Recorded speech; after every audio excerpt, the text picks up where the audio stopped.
Mga boss, my president, Inday Sara Duterte. Yan mga boss, oh.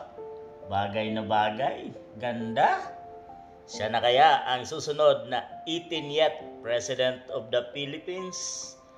Babalik kaya sa kapangyarihan ng mga Duterte? Pilit sinisira, pilit ginigiba, pilit ini-impeach, kinakasuhan ng kunang ano-ano dahil lang sa 125 million confidential funds na ang reason doon ay binigay kasi yon ng December na. Kaya naman, mayroon na lang silang 1 month para ayusin at gastusin iyon mga boss.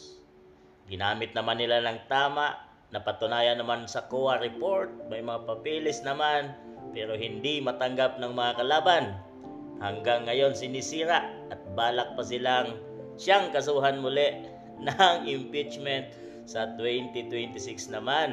Dahil lalapit na nga ang 2028, patuloy pa rin siyang tumatayo mga boss. Yan ang BP natin, BP Inday Sara Duterte. Yan mga boss.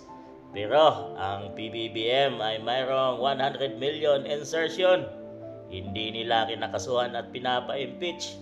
Pilit nilang pinapa-impeach ang ating vice-presidente. Pero hanggang ngayon, gumaganda pa rin. Siya na rin ba ang inyong susunod na presidente ng Pilipinas? Yan mga boss, nalalapit na at kinakabahan ng mga kalaban. Dahil pag nakaupo itong babaeng ito, na ang anak ni Tatay Digong Duterte, na sabi ng ama, mas matibay, mas matapang, at mas matatag pa ito kaysa kanya. Kaya humanda na kayo, mga mapang-api, mga gumagamit, mga magnanakaw sa kaban ng bayan, mga NPA.